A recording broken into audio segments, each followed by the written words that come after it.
नमस्कार. संघर्ष वृत्तवाहिनीमध्ये आपलं स्वागत. घेऊया ठाणे आणि आसपासच्या परिसरामधील घडणाऱ्या महत्त्वाच्या घडामोडींचा आढावा. बाललैंगिक अत्याचाराबाबत जनजागृती वाढवण्यासाठी अर्पण संस्था दरवर्षी चाइल्ड सेफ्टी वॉक आयोजित करत असते. या वर्षीच्या 7व्या आवृत्तीचं उद्घाटन 14 नोव्हेंबर रोजी करण्यात आलं असून प्रख्यात अभिनेत्री विद्या बालन यांनी या मोहिमेला आपला आवाज दिला आणि पाठिंबा दिला असून याचा पोस्को पकडलेगा हा संदेश गुन्हेगारांसाठी इशारा देणारा आहे. हा उपक्रम ठाणे महानगरपालिका आणि परिवहन सेवा यांच्या सहकार्याने आयोजित करण्यात आला होता. या कार्यक्रमाला खासदार नरेश मस्के, ठाणे महानगरपालिकेचे आयुक्त सौरभ राव, अर्पण फाउंडेशनचे संस्थापक, अर्पण संस्थेच्या संस्थापक व मुख्य कार्यकारी अधिकारी पूजा टपारिया तसेच इतर मान्यवर उपस्थित होते. यावेळी विद्या बालन यांच्या भूमिकेतून साकारलेल्या विशेष मोहिमेच्या व्हिडिओचं अनावरण करण्यात आलं. बस सेवेद्वारे पॉस्को कायदा आणि बालसुरक्षा विषयक माहितीपूर्ण व्हिडिओ दाखवून जनजागृती करण्यात येणार आहे. या बस सेवेचं उद्घाटन मुलांच्या आणि खासदारांच्या हस्ते करण्यात आलं. यावेळी आयुक्त सौरभ राव, अतिरिक्त आयुक्त प्रशांत वडे, उपायुक्त उमेश विरारी, अतिरिक्त आयुक्त संदीप माळवी आणि समाज विकास आयुक्त अनघा कदम यांच्या हस्ते दीपप्रज्वलन करण्यात आले. एक उद्देश घेऊन बालकांची सुरक्षा हा फार महत्त्वाचा विषय आहे आणि हा उद्देश घेऊन हा बाल दिवस साजरा केला जातो. आणि या कार्यक्रमाकरता आपले सगळ्यांचे लाडके आयुक्त श्री सौरभ राव, अतिरिक्त आयुक्त श्री संदीप माळवी, प्रशांत रोडे, उपायुक्त अनघा कदम, त्याचबरोबर अर्पण ही बाल लैंगिक शोषणाच्या समस्येवरती काम करणारी ही संस्था आहे. त्याच्या प्रमुख पूजा टपारिया, नेहल पारे, त्यांच्या सोबत त्यांचे सर्व सहकारी आणि शिक्षकांमध्ये करायला पाहिजे. समाजामध्ये ज्या ज्या घटकांशी लहान मुलांचा संबंध येतो त्या लोकांमध्ये सुद्धा ही जनजागृती करणं गरजेचं आहे. तर लहान चिमुरडी मुलं त्यांना हा कायदा काय आणि आपला उद्देश काय हेही या मुलांना कल्पना नाहीये. सर, आपण ही जी काही आता फिल्म बनवली होती, आपण पुढे जर इनिशिएटिव्ह घेतलं तर ठाणे महानगरपालिका आणि आपला सहयोग असेल तर चित्रपटगृहांमध्ये आपण ही फिल्म लावणं आपण कंपल्सरी करूया. फार छोटी फिल्म आहे, परंतु ही फिल्म खूप काही सांगून जाते. लोकांमध्ये जागृती केली. चित्रपटगृहांमध्ये सिनेमाच्या अगोदर मध्यंतर असेल, सुरुवातीला आज 30 सेकंदाची जी काही 20 सेकंदाची जी फिल्म असेल तर ही फिल्म आपण कंपल्सरी करूया. ज्या पद्धतीने राष्ट्रगीत कंपल्सरी केलेलं आहे त्याच पद्धतीने बाकी कोण काय करत ते बाजूला राहूया, पण आपल्या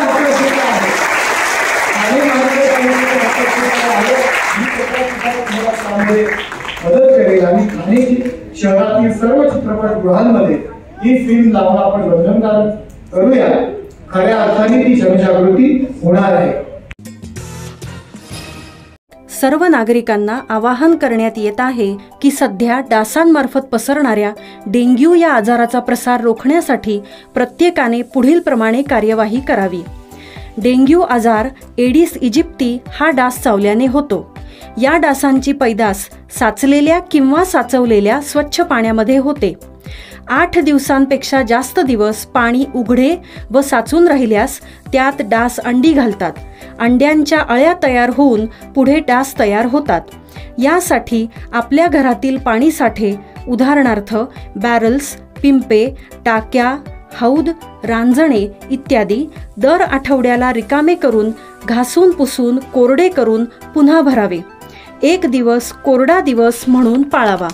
पाणी साठ्यांना घट्ट झाकणे बसवावीत किंवा जुनी साडी, चादर, धोतर यांनी बांधून झाकून ठेवावीत, म्हणजे डास त्यात जाऊन अंडी घालणार नाहीत.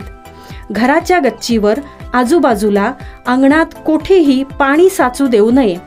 भंगार सामान उघड्यावर टाकू नये, उदाहरणार्थ टायर्स, प्लास्टिक सामान, कुंड्या, टाकाऊ वस्तू इत्यादी. अशा सामानात पावसाचे पाणी साठून त्यात डेंग्यूच्या डासांची पैदास होते. घरातील कूलर्स, फ्रीजच्या पाठीमागील ट्रे हे देखील वेळोवेळी कोरडे करावेत. लक्षात ठेवा, नुसत्या फवारणीने डास घनता कमी होत नाही, तर त्यासाठी डास पैदास ठिकाणे नष्ट करणे ही आपल्या सर्वांची जबाबदारी आहे. कोणताही ताप अंगावर न काढता जवळच्या शासकीय रुग्णालयात मोफत औषधोपचार घ्या. अशा प्रकारे नागरिकांनी सहकार्य केल्यास डेंग्यूचा प्रसार रोखणे सहज शक्य आहे.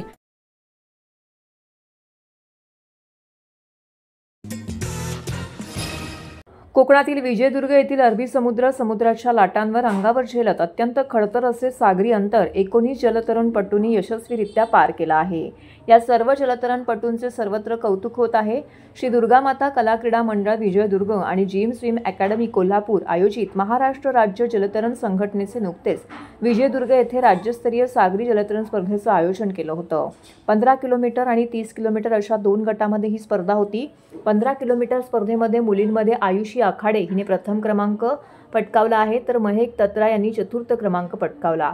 गार्गी राऊत, सभाप्ती भावळ, आर्या देवस्थळी, अन्वयी विचारे, समिधा मोरे, श्रुती कोळी यांनी यशस्वीरित्या 15 किलोमीटरचा खडतर अंतर पोहून पार केलं असून गार्गी भरणुके हिने 14 किलोमीटरचं अंतर पार केलं आहे.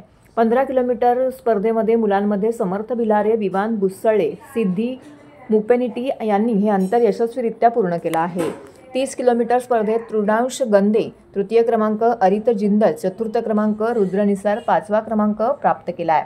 तर रेयांश खामकर, नक्ष निसार, सुयश हिंदळेकर, ओजस मोरे यांनी हे खडतर अंतर यशस्वीरित्या पूर्ण केलं आहे. हे सर्व जलतरणपटू ठाण्यातील स्टारफिश स्पोर्ट्स फाउंडेशनचे असून ठाणे महानगरपालिकेच्या कैलासवासी मारुतराव शिंदे तरण तलाव येथे प्रशिक्षक कैलास आखाडे यांच्या मार्गदर्शनाखाली जलतरणाचे धडे घेत आहेत. या सर्व जलतरणपटूंचे अतिरिक्त आयुक्त संदीप माळवी, उपायुक्त मीनल पालांडे यांनी अभिनंदन केलं आहे. हे 19 मुलं एकाच वेळी अरबी समुद्रामध्ये 15 किलोमीटर आणि 30 किलोमीटरचं वेगवेगळे अंतर पूर्ण केलं. आम्ही मारुतराव शिंदे तरण तलावामध्ये रेग्युलर सराव करतो आणि महानगरपालिकेची आम्हाला वेळोवेळी त्याच्यासाठी मदत होते आणि त्याच्यासाठी आम्ही सध्या तरण तलाव रिपेअरिंगसाठी असल्यामुळे आम्हाला महानगरपालिकेचंच रामचंद्र ठाकूर तरण तलावामध्ये सध्या 2 महिने मुलं सराव करतात आणि हे सराव करतात 19 जणांनी 15 किलोमीटर आणि 30 किलोमीटर 6 जण आहेत.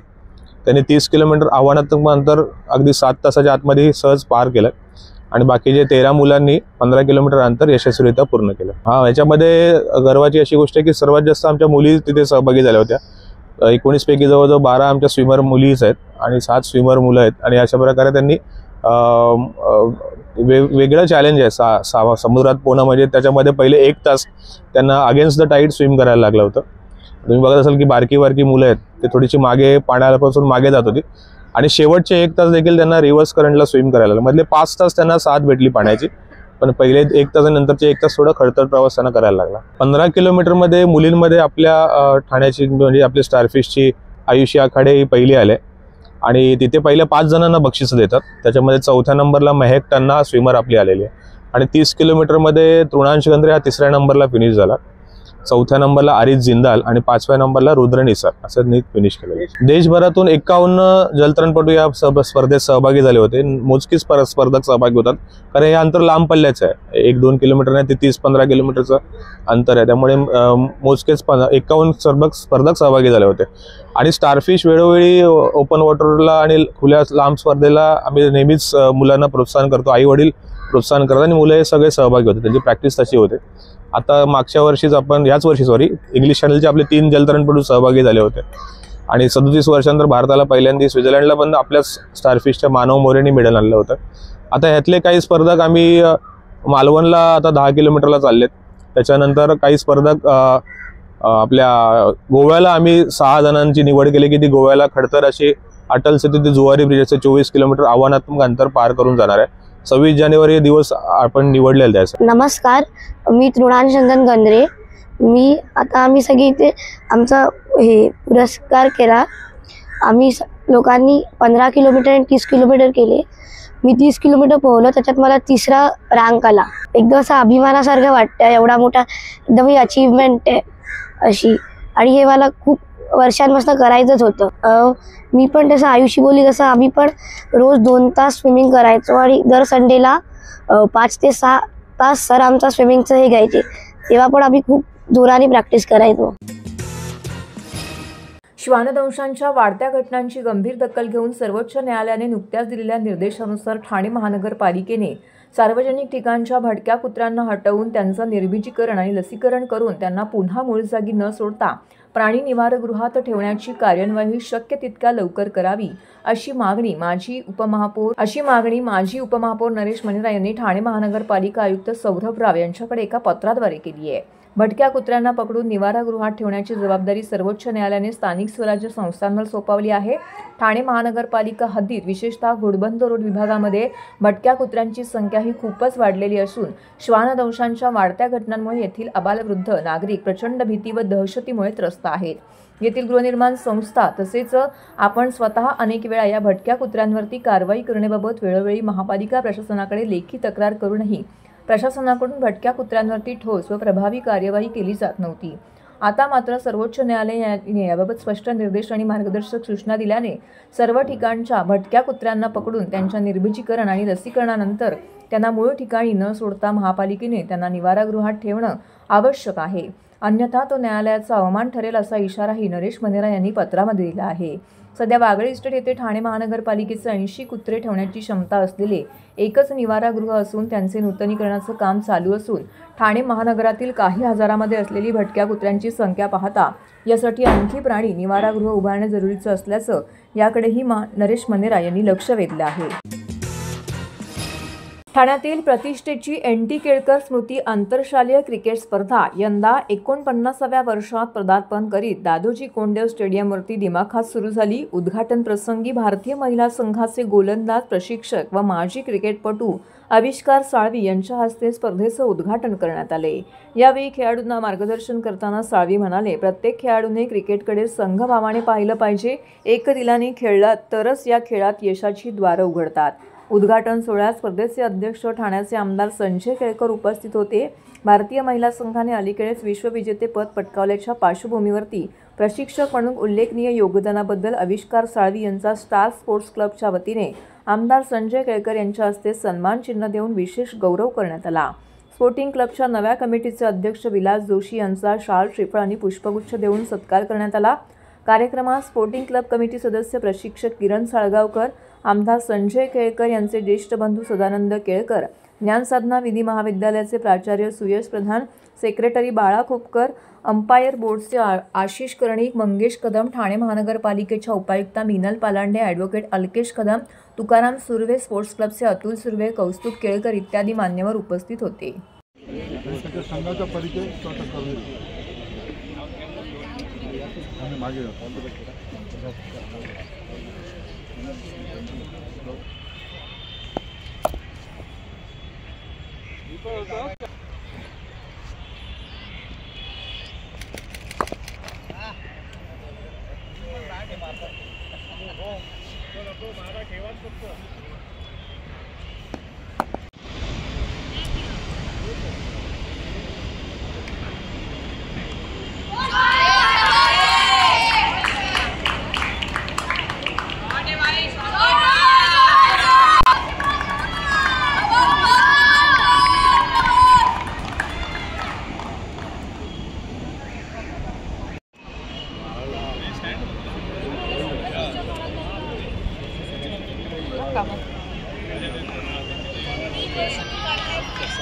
आज मुंबई क्रिकेट असोसिएशनच्या अफिलिएशनने आणि स्टार स्पोर्ट्स क्लबच्या माध्यमातून ही 49वी NT Kelkar interschool cricket tournament सुरू होते आहे आणि या टुर्नामेंटच्या माध्यमातून ठाणे जिल्ह्यातले असंख्य खेळाडू जे आहेत ते पुढे आलेत।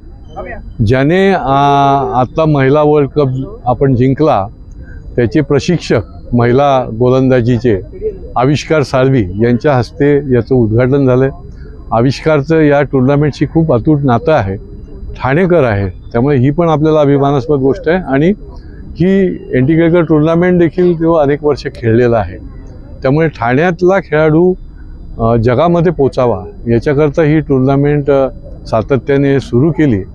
आता डिसेंबरपर्यंत या टुर्नामेंट चालू राहील। स्टेडियमवर सगळे सामने होतील आणि मला खात्री आहे आणि आनंद पण आहे की या टुर्नामेंटच्या माध्यमातून खूप खेळाडू जे आहेत ते पुढे येत आहेत आणि ठाणेकरांचं नाव जे आहे ते मोठं करत आहेत आणि त्यामुळे या टुर्नामेंटला या ठिकाणी ठाणे महापालिकेचं पण मदत असते आणि ठाण्यातल्या तमाम क्रिकेट क्षेत्रातल्या लोकांचं देखील याला चांगली ताकद मिळते. पुढच्या वर्षी ही टुर्नामेंट हाफ सेंचुरी मारेल. नमस्कार, मी आविष्कार साळवी, ठाणेकर. भारतीय संघाचा भारतीय महिला संघाचा मी गोलंदाजी कोच आहे, म्हणजे बॉलिंग कोच आहे. आणि इकडे आज मला NT केळकर 49th NT केळकरच्या ओपनिंगसाठी मला टुर्नामेंटसाठी बोलवलं, त्याबद्दल मी खूप आभारी आहे. आणि आपले जे ठाण्यातल्या ज्या स्कूल्स आहेत त्यांना ही जी ऑपॉर्च्युनिटी मिळते खेळण्यासाठी फारच चांगली ऑपॉर्च्युनिटी आहे. आणि चांगल्या ग्राउंड्स मिळत आहेत, चांगल्या विकेट्सवरती त्यांना खेळायला मिळेल, त्यांचं क्रिकेटचं कौशल्य दाखवायला मिळेल, चांगलं स्पोर्टिंग स्पिरिट दाखवायला मिळेल. त्याबद्दल मी त्यांना बेस्ट विशेस देतो. आणि ही टुर्नामेंट 49 इयर्सपासून चालू आहे, हे ऐकून फार बरं वाटतं. आणि नेक्स्ट इयर 50th इयर आहे, ती त्यांची गोल्डन जुबली असेल. त्याकरिता पण अगर मी मुंबईत अवेलेबल असेल तर मी नक्कीच येईन सरांना शुभेच्छा द्यायला.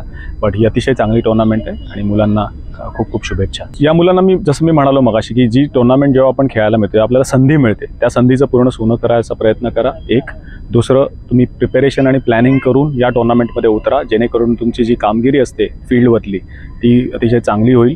आणि जसं मी म्हणालो मगाशी की टीम स्पिरिटची जी भावना असते ती निर्माण करा एक दुसऱ्यामध्ये. कारण 11 प्लेयर्सच मॅच खेळतात आणि जे बाकीचे 6 असतात तेही त्यांच्या ऑफ द फील्ड पण ते गेम खेळू शकतात, मॅचेस खेळू शकतात, ज्यामुळे ते कॉन्ट्रीब्यूट करू शकतात त्यांचा टीमसाठी. तर एकत्र येऊन ही टुर्नामेंट खेळा आणि तुमच्या संघाला जेतेपद मिळवते. तब्बल 14 वर्षांच्या संघर्षपूर्ण पाठपुराव्याला यश येत असून सन 2009 मध्ये मीरा भाईंदर वासियांना दाखवलेले स्वप्न पूर्णत्वास येत आहे. या डिसेंबर अखेर दहिसर ते काशीमीरा या मार्गावरती मेट्रो सुरू करण्याचे नियोजन असून मीरा भाईंदर वासियांसाठी हा एक आनंद क्षण असणार आहे, असं प्रतिपादन परिवहन मंत्री प्रताप सरनाईक यांनी केलं आहे. ते दहिसर ते काशीमीरा या मेट्रो मार्गाच्या पाहणी दौऱ्याच्या वेळी बोलत होते. त्यांच्यासोबत महामेट्रोचे अधीक्षक, अभियंता आणि त्यांची तंत्रज्ञ सल्लागार कंत्राटदार टीम होती. यावेळी बोलताना मंत्री सरनाईक म्हणाले की सन 2009 मध्ये जेव्हा या भागाचा मी लोकप्रतिनिधी म्हणून निवडून आलो त्यावेळी मी येथील नागरिकांना मेट्रोचं स्वप्न दाखवलं होतं. तत्कालीन प्रस्थापित पुढाकाऱ्यांनी माझ्या या घोषणेची त्यावेळी खिल्ली उडवली होती, परंतु गेल्या 14 वर्षांमध्ये सातत्याने केलेल्या पाठपुराव्याला अखेर यश येताना दिसत आहे. सन 2014 मध्ये जेव्हा युती सरकार स्थापन झाले तेव्हा तत्कालीन मुख्यमंत्री देवेंद्र फडणवीस, नगरविकास खात्याचे मंत्री एकनाथ शिंदे यांच्या सहकार्यामुळे दहिसर ते काशीमीरा या मेट्रो प्रकल्पाच्या कामाला गती मिळाली. लवकरच हा मार्ग सुरू झाल्यानंतर मीरा भाईंदर वासीय मेट्रोने अंधेरीपर्यंत जाऊ शकतात.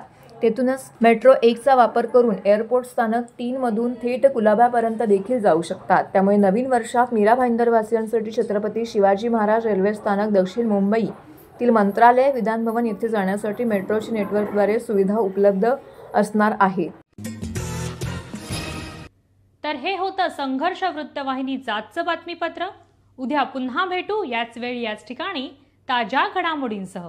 तोपर्यंत नमस्कार.